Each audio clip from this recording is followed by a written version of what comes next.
جس طرح اللہ رب العزت نے قرآن پاک میں اس بات کو ارشاد فرمایا ہے کہ نماز پڑھا کرو فائدے ہیں، نماز زکوٰۃ نہ ادا کرو گے تو رب تعالیٰ کا غصہ ہوگا، اسی طرح اللہ رب العزت نے قرآن پاک میں رشتہ داری کے حقوق بھی بیان فرمائے ہیں کہ رشتے کے ساتھ کیسے رہنے اور کیسے نہیں رہنا۔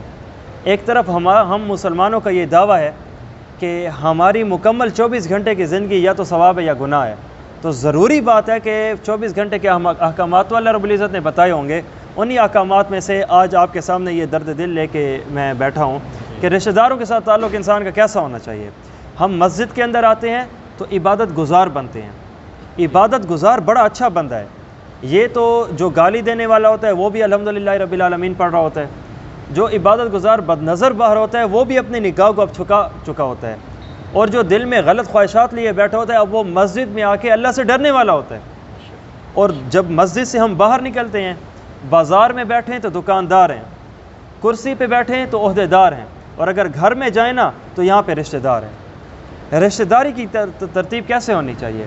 حضرت اماں عائشہ رضی اللہ عنہ نبی علیہ السلام بطور خامد جب وہ تشریف لاتے تھے گھر میں تو خوبصورت حدیث پاک ہے، نبی علیہ السلام کا حضرت اماں عائشہ رضی اللہ عنہ بہترین طریقے کا استقبال فرماتی تھی، کیونکہ رشتہ داری کے اندر سب سے جو قریبی رشتے ہیں وہ ماں باپ، بہن بھائی، ان کے بھی ہیں۔ تو ان میں حضرت عائشہ رضی اللہ عنہ جب محسوس فرماتی تھیں کہ نبی علیہ السلام تشریف لا چکے ہیں یا لانے لگے ہیں تو اس وقت دروازہ کھلتا تھا، حضرت عائشہ مسکرا کے نبی علیہ السلام کے سامنے ہو جاتی تھی۔ دوسرا سٹائل وہ عربی کے خوبصورت 4 اشعار میں نبی علیہ السلام کی تعریف فرماتی۔ پہلے 2 شعروں میں نبی علیہ السلام کی تعریف فرمائی، اور اگلے 2 شعروں میں نبی علیہ السلام کی تعریف کی وجہ ارشاد فرمائی کہ لنا شمسن وللآفاق شمسن، اور لوگوں ایک تو تم لوگوں کا سورج ہے، ایک مجھ عائشہ کا بھی سورج ہے، وَالشَّمْسِ خَيْرٌ مِّن شَمْسِ السَّمَاءِ، اور جو مجھ عائشہ کا سورج ہے نا، اور لوگوں تمہیں پتہ ہے یہ تم دنیا دار لوگوں کے سورج سے زیادہ بہتر ہے۔ اگلے 2 شعروں میں خوبصورت قسم کی دلیل اسٹیٹمنٹ قائم کی کہ فَإِنَّ الشَّمْسَ تَطْلُعُ بَعْدَ فَجْرٍ، کیونکہ تم لوگوں کا جو آسمان کا سورج ہے نا یہ دن کو نکلتا ہے، وَالشَّمْسِ طَالِعٌ بَعْدَ الْعِشَاءِ، اور جو میرا سورج ہے نا یہ رات کو روشن کر دیتا ہے۔ تو کیا خوبصورتی نبی علیہ السلام کی بتائی جا رہی ہے، تو حضرت عائشہ رسول اللہ صلی اللہ علیہ وسلم سے سیکھتی ہیں اور اپلائی نبی علیہ السلام کے اوپر مثبت طریقے سے کرتی ہیں، ثواب کا ثواب، عزت کی عزت، اور خامد کے دل میں محبت کی محبت۔ اور یہ ہمارے لیے ایک مسئلے کا حل ہے، ہم بھی گھر میں ایسے رہیں، عبادت گزاری اچھی ہو گئی ہے تو رشتہ داری بھی اچھی ہو جائے۔ میں آپ کو ایک بہترین طریقے سے قرآن پاک میں اللہ رب العزت، گویا میں آپ کو اب یہ بات پیش کر رہا ہوں کہ مجھے درمیان سے نکال دیں، میں جو بات کر رہا ہوں یہ آپ کے اور میرے خالق نے مجھے آپ بتائیے کہ میں آپ تک پہنچاؤں۔ اب جو بات ہوگی یہ کسی مولوی کا مشورہ نہیں ہوگا، اب کسی بات یہ جو ہوگی یہ کسی محدث کی اپنی طرف سے تشریح نہیں ہوگی، یہ عین اللہ کا قرآن ہوگا۔ جس طرح ہمارا اس بات پہ یقین ہے کہ بھائی نماز پڑھو، اور اس میں کسی کا شک نہیں ہے جب ہم سجدہ کر رہے ہوتے ہیں کہ یہ کسی ایک گلی مالے کے ایک چھوٹے حافظ صاحب نے کہہ دیے تو ہم کر رہے ہیں، نہیں بھائی، آپ کینیڈین کو دیکھو، آسٹریلین کو دیکھو، اٹالین کو دیکھو، جیپنیز کو دیکھو، چائنیز کو دیکھو، تو یہ کام کر رہے ہیں مسلمان، اور جو اللہ کے حکم کے مطابق کر رہے ہیں۔ تو یہاں پہ جو رشتہ داری کے حوالے سے بات ہے، عین اللہ رب العزت نے قرآن پاک میں ان آیات میں جہاں پہ نماز کا ذکر، ان آیات میں جہاں پہ زکوٰۃ کا حکم، ان آیات میں جہاں پہ رمضان کا حکم، ان آیات میں جہاں پہ زکوٰۃ کا حکم ارشاد فرمایا، خوبصورت طریقے سے رشتہ داروں کے ساتھ اچھا رہنے کی بات بتائی۔ ہم اس کو چھوڑ چکے ہیں، ہم سمجھتے ہیں کہ خوبصورتی اللہ کو یاد کرنا اور اللہ رب العزت کے ساتھ اچھا رہنا صرف مسجد کی 4 دیواری کے اندر ہے، اور بھائی یہ غیر کا دین ہے۔ کیا نعوذ باللہ ہم ہندو ہیں کہ وہ بتوں کو سجدہ کریں اور نکل جائیں، باقی زندگی جیسے وہ حکومت بتائے گی؟ نہیں، 24 گھنٹے کی زندگی اسلام ہے۔ ذرا یہ قرآن پاک ہے، یہاں پہ سورۃ النساء ہے، آیت نمبر 36 ہے۔ اللہ رب العزت نے بڑے خوبصورت طریقے سے ہم لوگوں کو ایک ایک بات اسٹیپ بائی اسٹیپ بات ارشاد فرمائی ہے کہ وَاعْبُدُوا اللَّهَ، اور لوگوں مجھ اللہ کی عبادت کیا کرو۔ اب اللہ رب العزت کی عبادت کبھی مسجد کے اندر ہوتی ہے، کبھی مسجد سے باہر نکل کے ہوتی ہے۔ اس آیت میں اللہ نے اپنی عبادت کا خوبصورت اسٹائل مسجد سے باہر کا بتایا۔ اے اللہ کیسے کریں؟ کیا نماز پڑھیں؟ نہیں، وہ تو پڑھتے ہو۔ اے اللہ کیا حج پہ جائیں؟ وہ تو سارے نہیں جاتے۔ زکوٰۃ دیں؟ وہ تو سال میں 1 مرتبہ ہے۔ اے اللہ کیا کریں؟ کیسے عبادت کریں؟ سنو، وَلَا تُشْرِكُوا بِهِ شَيْئًا، شرک نہیں کرنا، بہترین طریقے سے عبادت کرنی ہے۔ اور اللہ رب العزت کی عبادات کے خوبصورت مینیو اللہ رب العزت نے اچھے اسٹائل سے رکھے ہیں۔ جس طرح ہم مولوی صاحب ہم ہوٹل پہ جاتے ہیں نا، ہاں لالا کیشے پکی پئی ہے، وہ خوبصورت مینیو بتاتا ہے. اب یہ آپ کا کام ہے جس خوبصورتی کو چن لو. یہاں پہ ان آیات میں اللہ رب العزت نے خوبصورت عبادت کا مینیو بتایا ہے، یہ ہے یہ ہے یہ ہے یہ ہے، کیا کرنے سارے ہیں. اب جو وقت ہے اسی کے مطابق. اب جس طرح صبح کی نماز بھی ہے، ظہر کی بھی ہے، عصر کی بھی ہے، مغرب کی بھی ہے، عشاء بھی ہے، پڑھنی ساری ہیں اکارڈنگ ٹو گیون کنڈیشن. دیکھنا یہ ہے کہ وقت کون سا ہے، اسی کے مطابق ڈھل جائیں گے. اب پہلا وبالوالدین احسانا، مسجد سے باہر نکلو، گھر میں ہو جی اللہ گھر میں ہے، والدین کے ساتھ اچھا رہنا. رشتہ داری کا پہلا خوبصورت سٹیپ والدین کے ساتھ اچھا رہنا. میں اگر والدین کی دنیا میں جاؤں تو ایک لمبی تشریح ہو جائے گی، والدین کے اوپر کافی میں بات بھی کر چکا ہوں ایک الگ حوالے سے. تو والدین کے ساتھ اچھا رہنا.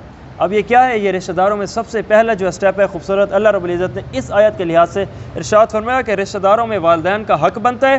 ماں نے تمہیں اپنے کوکھ میں رکھا ہے 9 مہینے، اور جو وہ کھاتی تھی تم اندر کھا جاتے تھے، اور تمہارے وزن کو وہ اٹھا. آج کیا اتنا مرد میں طاقت ہے کہ وہ اپنی ماں کو اٹھائے پھرے؟ اس نے 9 مہینے ہمیں اٹھایا. تو اس میں اللہ رب العزت بتا رہے ہیں والدین کے ساتھ اچھا رہنا. دوسرا وَبِذِل قُرْبَى، اور باقی رشتہ داروں کے ساتھ اچھا رہنا ہے. والدین سے ادھر ادھر کے جتنے بھی رشتہ دار ہیں. وَالْيَتَامَى، یتیموں کے ساتھ. وَالْمَسَاكِينَ، مسکینوں کے ساتھ بھی. وَالْجَارِ ذِي الْقُرْبَى وَالْجَارِ الْجُنُوبِ وَالصَّاحِبِ بِالْجَنبِ وَابْنِ السَّبِيلِ وَمَا مَلَكَتْ أَيْمَانُكُمْ، اور جو تمہارے قریبی رشتہ دار ہوں، پڑوسی ہوں، دور کے رشتہ دار یا پڑوسی ہوں، یا اس جیسا اور بھی بہت سارا معاملہ، مسافر ہوں یا غلام ہو، تم نے ان سب کا خوبصورت طریقے سے کہنا، تم نے ان کے ساتھ اطاعت کا معاملہ کرنا ہے اللہ کے حکم کے مطابق. کیا؟ ان کے ساتھ اچھے رویے سے پیش آنا ہے. اور اللہ رب العزت نے آگے ارشاد فرمایا جو فخر کرنے والا ہوتا ہے، جو شیخی مارنے والا ہوتا ہے، جو تکبر کرنے والا ہوتا ہے، اللہ رب العزت اسے الٹا پٹک کے مار دیتے ہیں. ایک برائی ہے اس کی جلد پکڑ ہے، اور ایک اچھائی ہے اس کا جلد ثواب ہے. جو برائی ہے جلد پکڑ ہے وہ تکبر ہے، قریب اس دنیا میں اسی وقت میں اللہ رب العزت اسے مار کے رکھ دیتے ہیں. اور جو اچھائی ہے، جو قریب ہے، جو جلد ہے، وہ ہے رشتہ داروں کے ساتھ احسان، رشتہ داروں کے ساتھ سلوک. جو بندہ رشتہ داروں کے ساتھ اچھائی اور بہتری کے ساتھ رہتا ہے، رب تعالیٰ اس دنیا میں اچھائی کی ترتیب چلاتے ہیں. میں آپ کو یہ بات بتا دوں، میں حضرت مفتی طارق مسعود صاحب وہ ارشاد فرماتے ہیں، ان کی ایک کلپ میرے پاس آیا تو میں نے سنا. وہ کہتے ہیں کہ ایک ہمارے جاننے والے تھے یا نہ بھی جاننے والے تھے، ان کا ایک قصہ سنایا کہ ان کی عادت تھی اپنے تکیے کے پاس بخاری شریف حدیث پاک کی بڑی کتاب رکھی ہوئی ہوتی تھی. صبح سویرے اٹھ کر ان کی عادت تھی کہ وہ بخاری شریف کو کھولتے تھے، جو حدیث بھی سامنے آتی تھی اس کے اوپر وہ 24 گھنٹے عمل کرنے کے لحاظ سے گزارتے تھے. تو انہوں نے ایک دن حدیث بخاری کھولی اور اس کے اندر حدیث پاک آئی کہ جس کا مفہوم یہ تھا کہ وہ لوگوں اپنے رشتہ داروں کے ساتھ اچھا رہا کرو. تو اس نے کہا کہ آج کا دن میرا اس لحاظ سے ہے کہ میں نے رشتہ داروں کے ساتھ اچھا رہنا ہے. اور اس حوالے سے اس کو پتہ چلا کہ میرے بڑے بھائی ہیں اور ان کو 25,000 روپے ضرورت ہے. اور ادھر دیکھا تو وہ بندے کہتے ہیں کہ میرے پاس بھی قسمت سے 25,000 روپے جمع تھے. تو اب میں کیا کروں؟ اب میں نے کہا کہ میں اپنے آپ کو پابند سمجھتا ہوں کہ اللہ کے لیے میں اس حدیث کے اوپر ضرور عمل کروں گا. اب ایک طرف وہ کہتے ہیں کہ میں نے یہ سوچا یہ 25,000 میں نے اپنے واسطے جمع کر رکھے، اور اگر میں اپنے بھائی کو دے دوں تو پھر کیا بنے گا؟ کہا نہیں، چونکہ حدیث میں بات آ چکی ہے اور میں نے اپنے اوپر ترتیب بنا رکھی ہے، فلہذا میں نے دینے. تو انہوں نے اٹھا کے اپنے بڑے بھائی کو دے دیے اور انہوں نے لگائے. اور کچھ ابھی سیدھا عرصہ نہیں گزرا کہ وہی اس مولانا صاحب کے پاس ایک شاگرد چل کے آتا ہے، اور وہ شاگرد کہ جو پیسے نہ دینے میں بخیلت میں بہترین قسم کا مشہور ہے، کبھی اپنے اوپر بھی نہ لگایا ہو. اور وہ 2.5 لاکھ روپے میرے پاس لے کر آیا، اور وہ جیسے میں نے گینے دیکھے تو 2.5 لاکھ روپے. تو انہوں نے پوچھا کہ بھائی یہ کس ترتیب کے ہیں اور کیوں مجھے دے رہے ہو؟ کہا بس یہ کہ اللہ کے نام پہ ہم نے نکالنے تھے وغیرہ وغیرہ، یہ وہ کر کے بس یہ ہمارے دل میں آیا کہ ہم آپ کو دے دیں. تو انہوں نے دیکھا کہ میں نے 25,000 دیے ہیں، مجھے 2.5 لاکھ روپے ملے ہیں، اور اس کو اگر ملایا نا تو 25,000 کا 10 گنا زیادہ 2.5 لاکھ روپے بنتا ہے. اور قرآن پاک کی اللہ رب العزت نے آیت نیکی کے طور پہ ارشاد فرمایا من جاء بالحسنہ فلہ عشر امثالہا، کرو گے 1 تمہیں ملے گا 10. ہم مسلمان تو مانتے ہیں نا کہ مرنے کے بعد خوبصورتی ہے، رشتہ داروں کے ساتھ اچھا رہنے پہ اللہ نے نقد ادھر اچھائی بنائی ہے، اور ہمارے دل تنگ ہیں. کتنی تکلیفوں کے معاملے ہیں. آج ایک غیروں کے ساتھ اچھے ہوں گے، لیکن یہ کہ بھائی بھائی کے ساتھ تعلق دیکھ لو، کیا عجیب منظر ہیں. آپ یقین کریں، میں جس جگہ میں نے تراویح پڑھی ہے تو ادھر پتہ چلا کہ 3-4 بھائی ہیں اور ان کی آپس میں بالکل نہیں لگتی، اور ایک ہی صف کے اندر کھڑے ہیں. مجھے اس بات کی تکلیف ہوئی. مولوی صاحب وہ ہمارے ساتھ گپ شپ کرتے تھے لیکن آپس میں ترتیب وہ والی مثبت طریقے سے نہیں تھی. ہک بیا کو دیکھیں تو منہ سوچ بنیں اور ہم سے بولیں تو مسکرا کے. میں نے کہا یار ایک ہی ماں کے پیٹ سے نکلے ہو اور تمہارا آپس میں زیادہ حق بنتا ہے. اور قرآن میں نے ابھی آپ کے سامنے پڑھا ہے. تو جب مجھے ختم تراویح کا موقع آیا تو مجھے دوستوں نے کہا حضرت آپ نے بیان کرنا ہے. میں نے کہا یار خادم ہے خدمت تو کرنی ہے تو انشاءاللہ ضرور کریں گے. تو اس دن جب میں نے بیان کیا نا میں نے بیان میں یہ موضوع رکھا. میں نے کہا کہ ختم تراویح پر علماء حضرات زیادہ تر قرآن کی نسبت سے کوئی نہ کوئی موضوع رکھتے ہیں, خصوصی طور پہ فضائل قرآن یا اس کے اندر کسی ایک حکم کو. اور آج میں جو آپ کے سامنے موضوع رکھنے لگا ہوں وہ اچھوتا موضوع ہے اور وہ ہے رشتہ داروں کے ساتھ اچھا تعلق. اور قرآن پاک کی چند ایک آیات میں نے ان کے سامنے بیان کی ہیں, کھولی ہیں, بہترین طریقے سے رکھی ہیں. تو میں محسوس کر رہا تھا ہر ایک بھائی وہ مجھے بہترین طریقے سے دیکھ رہا تھا اور مجھے محسوس ہو رہا تھا کہ اس کے اندر بات جاری ہے. تو ایک دو دن گزرے تھے تو مجھے دوست نے آ کے بتایا کہ تمہارے بیان نے اتنا اثر کیا کہ الحمدللہ اب ان کی صلاح ہو چکی ہے. تو قرآن حدیث جوڑتا ہے, قرآن حدیث سے ہم کیوں دور ہوں. یہ اگلی آیت ہے قرآن پاک ہے, سورۃ روم ہے, اس میں 35 نمبر آیت ہے. یہ بھی اللہ رب العزت کا قرآن پاک کا حصہ ہے. یہ آیت ہے اقیم الصلاۃ اور لوگوں نماز قائم کرو. یہ مانتے ہیں کہ ہاں قرآن نے کہا ہے تو عظمت والی چیز ہے. اور بھائی یہ بھی قرآن بتا رہا ہے فآتی ذی القربی حقہ, اور لوگوں اپنے رشتہ داروں کے صحیح معنوں میں حقوق ادا کیا کرو. اتنا نہیں والمسکین, مسکینوں کے بھی, وابن السبیل اور مسافروں کے بھی, ذالک خیر, یہ بہتر ہے. اے اللہ کن لوگوں کے لیے؟ فرمایا للذین یریدون وجہ اللہ, جو اللہ کی رضا کو پانا چاہتے ہیں. تو یہ وہ اسمارٹ ورک ہے کہ اس طریقے سے میں اللہ راضی ہو جاؤں گا. گویا میں یوں کہوں کہ آپ حضرات مجھ سے آ کر سوال کرو کہ مولوی صاحب کوئی ایسا طریقہ دسو جہاں اللہ راضی تھی وے, تو میں کیا جواب دوں آپ کو. اللہ کا قرآن بتا رہا ہے, یہ میں نے کوئی تفسیر کی ہے, صرف عربی کو اردو میں کنورٹ کر کے آپ کے سامنے بات رکھی ہے. یہ عین اللہ کا قرآن ہے. اور لوگوں رشتہ داروں کے حقوق ادا کرو. اے اللہ کیا ہوگا؟ ابھی میں نے واقعے سے بتایا نا کہ رشتہ داروں کے ساتھ اچھائی پر دنیا بنی ہے. یہ قرآن بتا رہا ہے آخرت بھی بنی ہے.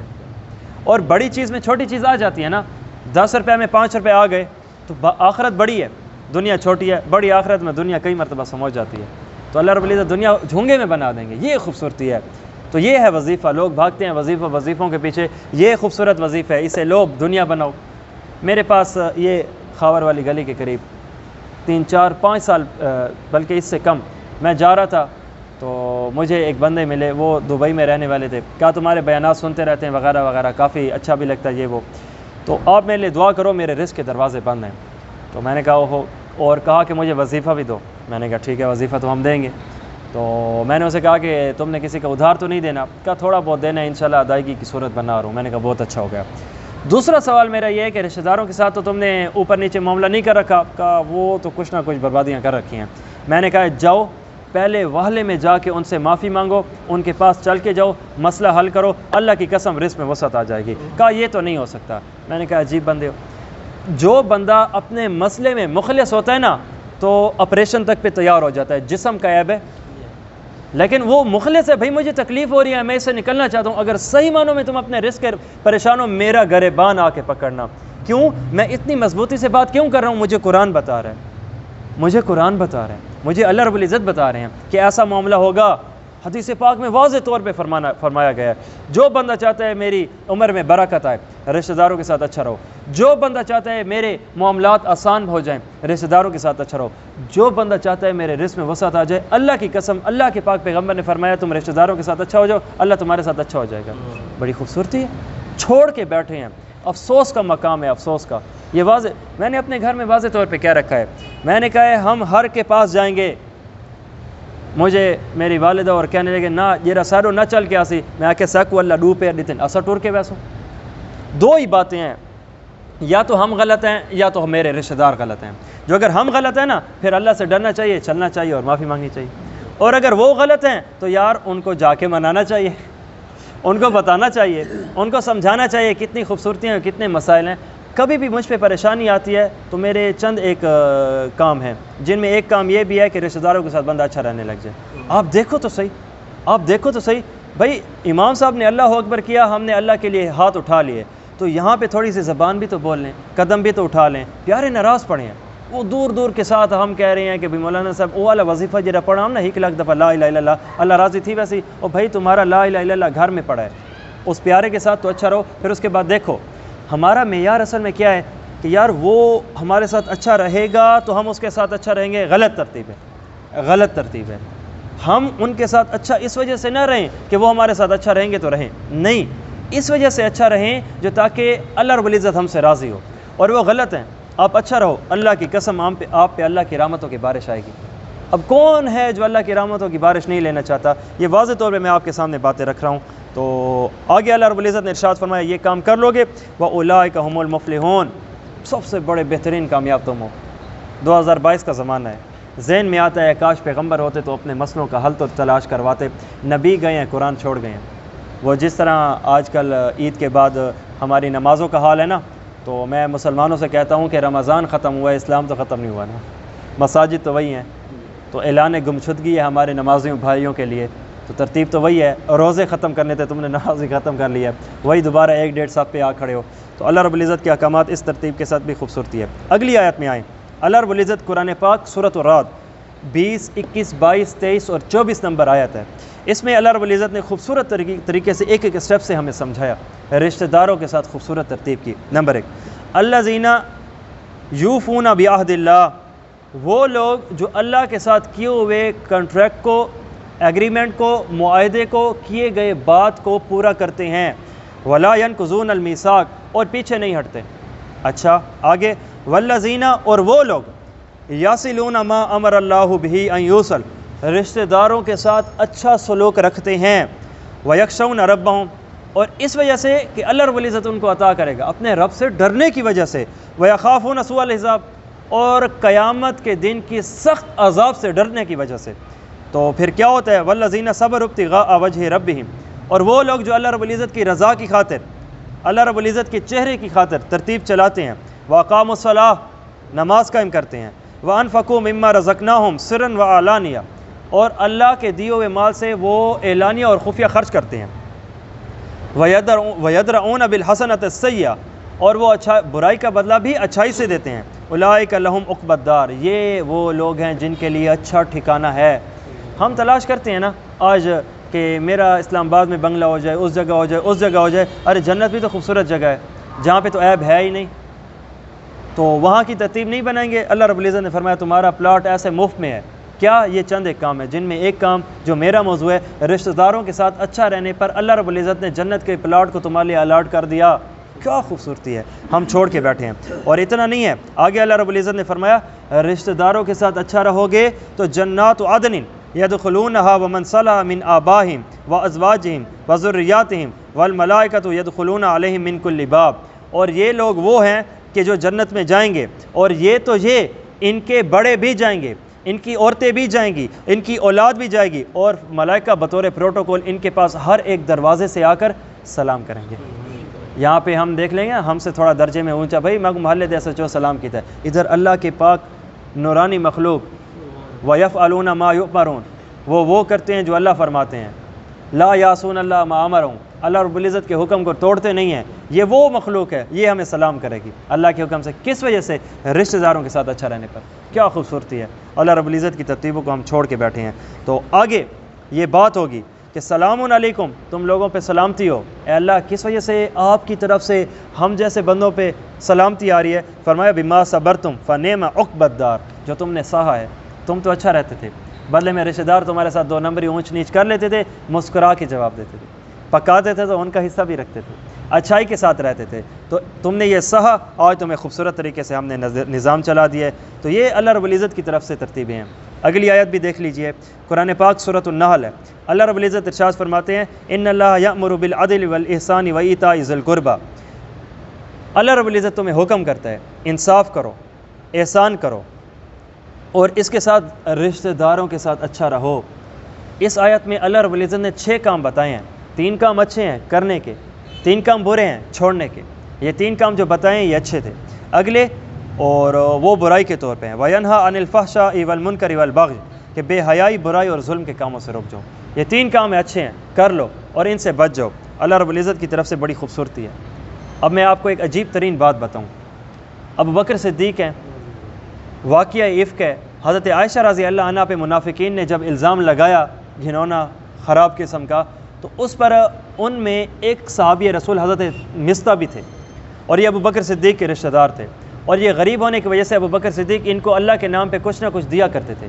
تو جب یہ مسئلہ بنا تو ان کو پتہ چلا ابو بکر صدیق کو کہ حضرت عائشہ رضی اللہ عنہ کے لیے یہ باتیں کرتے ہیں، تو انہوں نے قسم اللہ کی اٹھا لی کہ میں ابو بکر آئندہ کے بعد اپنے غریب رشتہ دار مصر کو کچھ بھی نہیں دوں گا اللہ کے نام پہ۔ تو قرآن پاک نے اتر آیا۔ یہ انتہا درجے کی خوبصورتی ہے اللہ رب العزت کی طرف سے کہ رشتہ داروں کے ساتھ اچھا رہو۔ اللہ رب العزت ابو بکر صدیق جیسی شخصیت کو ارشاد فرما رہے ہیں ٹھیک ہے تمہاری بچی پہ الزام لگا، لیکن یہ والا معاملہ نہ چلانا کہ تم رشتہ داروں کے ساتھ قطع تعلق کر لو۔ ایسے شخص کے بارے میں اللہ رب العزت نے فرمایا نہیں اس کو عطا کرو، تو آج چھوٹی موٹی باتوں پہ، چند ایک ٹکوں پہ، چند ایک معاملات پہ ہم اونچ نیچ کر لیتے ہیں۔ ارشاد فرمایا وَلَا يَأْتَلِ أُولُو الْفَضْلِ مِنْكُمْ وَالسَّعَةِ أَنْ يُؤْتُوا أُولِي الْقُرْبَى وَالْمَسَاكِينَ، کہ تم میں سے وہ لوگ جن کو اللہ رب العزت نے بڑی وسعت دی ہے، تو وہ لوگ اللہ کی قسم اٹھا کے یہ معاملہ نہ چلائیں کہ آئندہ کے بعد ہم ان لوگوں کو فلاں لوگوں کو نہیں دیں گے، بلکہ اللہ کے نام پہ دینا چاہیے۔ قرآن پاک سورۃ النور ہے یہ، اور اس پہ واضح طور پہ اللہ رب العزت نے یہی بات ارشاد فرمائی کہ ابو بکر روکنا معاملہ نہیں ہے۔ اور اس آیت کی تشریح اس میں مسند امام احمد ہے، اس میں واقعہ عفق کا مکمل بیان کرنے کے بعد یہی بات ارشاد فرمائی گئی ہے، تو یہ آیت کی تشریح ہو گئی۔ اب آپ مجھے بتائیے قرآن پاک واضح طور پہ بتا رہا ہے رشتہ داروں کے ساتھ اچھا رہنا۔ ابھی تو میں نے آپ کے سامنے حدیث پاک کی ترتیب نہیں رکھی کہ حدیث پاک میں کیا کیا فوائد ہیں، ایک ایک بات انشاءاللہ آپ کے سامنے کبھی موقع ملا مزید تو گن کے رکھوں گا۔ اور آپ مشکات شریف کی روایت ہے، مسور بن مخرمہ فرماتے ہیں کہ جب صلح حدیبیہ، یہ میرا ایک مکمل گھنٹے کا بیان ہے، اس پر جب نبی علیہ الصلوۃ والسلام کے ساتھ معاملہ طے ہوا تو دوبارہ کفار کے اوپر ہی سختی آن پہنچی، تو وہ کفار جنہوں نے نبی علیہ الصلوۃ والسلام کے ساتھ بدتمیزی اور بدماشی کے ساتھ معاہدہ کیا تھا، وہ آ کر کہنے لگے یا رسول اللہ ٹھیک ہے ہم نے تھوڑا ظلم کے معاملے پر آپ کے ساتھ معاہدہ کروایا تھا، اب اس طرح ہے کہ آپ کو رشتہ داری کا واسطہ دیتے ہیں، سارے معاملات کو ختم کر دیجئے۔ تو نبی علیہ الصلوۃ والسلام نے اس کی بھی پاسداری رکھی رشتہ داری کی بنیاد پہ۔ یہ ایک خوبصورتی ہوتی ہے، اس کو انسان لے گا اللہ رب العزت دنیا بھی بنائیں گے آخرت بھی بنائیں گے۔ ابو ہریرہ فرماتے ہیں، نسائی شریف کی روایت ہے، قرآن پاک سورۃ الشعراء آیت نمبر 214، اس میں اللہ رب العزت نے ارشاد فرمایا وَأَنذِرْ عَشِيرَتَكَ الْأَقْرَبِينَ، کہ اے پیغمبر جی اٹھیے اور اپنے رشتہ داروں کو اللہ کی دعوت دیجیے، اللہ کے نام کی طرف بلائیے۔ تو نبی علیہ الصلوۃ والسلام نے قوم والوں میں قریب اپنے رشتہ داروں کو متوجہ کر کے بتایا کہ او لوگو حتیٰ کہ نام لے کے او کعب بن لوئی، او مرہ بن کعب، او عبد مناف، یہاں تک کہ حضرت فاطمہ اپنے لخت جگر کو ارشاد فرمایا او فاطمہ اللہ کے نام سے ڈرو اور حق پہ آ جاؤ، حالانکہ وہ ماتات ہیں، بیٹی ہیں، پیاری ہیں، اور جنت کی بشارت دنیا کے اندر ہے، اولاد تک کو بھی دنیا کے اندر ہی جنت کی بشارت ہے۔ یہ ہے رشتہ داروں کے ساتھ کی ترتیب، تو کیا خوبصورتی ہے اور ہم اسے چھوڑ کر بیٹھے ہیں۔ آخری روایت ہے، مسند احمد کی ہے، حضرت عبداللہ ابن مسعود کی بیوی ہیں، زوجہ ہیں، یہ بیٹھی ہیں حضرت عبداللہ ابن مسعود سے پوچھتی ہیں کہ حضرت ذرا مجھے آپ یہ بتائیے کہ اگر میرے پاس تو اللہ رب العزت نے کافی مال دے رکھا ہے، میں آپ کو دوں یا پھر کسی اور غریبوں کو دوں؟ تو عبداللہ ابن مسعود رضی اللہ عنہ نے ارشاد فرمایا بلکہ تم اس طرح کرو، اللہ کے پاک پیغمبر کے پاس جاؤ، ان سے جا کے اپنا مسئلہ حل کرو۔ اب یہ اللہ کے پاک پیغمبر کے پاس جب گئیں تو نبی علیہ الصلوۃ والسلام کے دولت قضا کے سامنے دیکھا ایک اور عورت بھی بیٹھی ہیں اور ان کا نام ہے زینب، اور ان سے حضرت عبداللہ ابن مسعود کی بیوی نے پوچھا کہ تم یہاں پہ کس وجہ سے بیٹھی ہو؟ کہا کہ میرا مسئلہ یہ کہ میرے پاس کچھ پیسے ہیں، میں مناسب سمجھ رہی تھی کہ خامد کو دوں اللہ کے نام پہ یا پھر میں کسی اور غریبوں کو دوں، تو میرا یہ مسئلہ ہے۔ تو انہوں نے کہا تمہارا بھی یہ مسئلہ ہے، میں بھی یہی مسئلہ پوچھنے آئی ہوں۔ تو اس پر انہوں نے دستک دی، حضرت بلال حبشی رضی اللہ عنہ باہر نکلے اور ان سے کہا کہ نبی علیہ الصلوۃ والسلام کو جا کے عرض کرو کہ دو عورتیں ہیں اور یہ معاملہ ہے، تو اس پر آپ کا کیا کہنا ہے؟ تو نبی علیہ الصلوۃ والسلام کے پاس جب یہ بات پہنچی، نبی علیہ الصلوۃ والسلام نے واضح طور پر ارشاد فرمایا ان عورتوں کو کہو اپنے خامدوں کو اللہ کے نام پہ پیسے دیں۔ یا اصلا وجہ فرمایا دو فائدے، نمبر ایک جو تم کسی اور کو اللہ کے نام پہ دے کر اللہ کے لیے ثواب حاصل کرنے کی امید رکھتی تھی وہ بھی ثواب حاصل ہو گیا، اور قربت اور رشتہ داری کا بھی تمہیں ثواب مل گیا۔ عبداللہ ابن مسعود کو دو گی، وہ تمہارے خامد ہے، تو ایک عمل پہ تمہیں دوہرا ثواب، نمبر ایک کہ تم نے اللہ کے نام پہ پیسے دیے اس کا بھی ثواب، نمبر دو اپنے رشتہ داروں کے قریب تر بندے اپنے خامد کو دیے، دو فائدے، ایک ٹکٹ میں دو مزے۔ تو اللہ رب العزت بات سمجھنے کی توفیق عطا فرمائے۔ یہ ایک خوبصورتی ہے، جب بھی زندگی میں آئے گی اللہ رب العزت دنیا بھی بنائیں گے آخرت بھی بنائیں گے۔ اس حوالے سے اگر کسی بھائی کا سوال ہے تو کر سکتا ہے، وگرنہ پھر دعا کرتے ہیں۔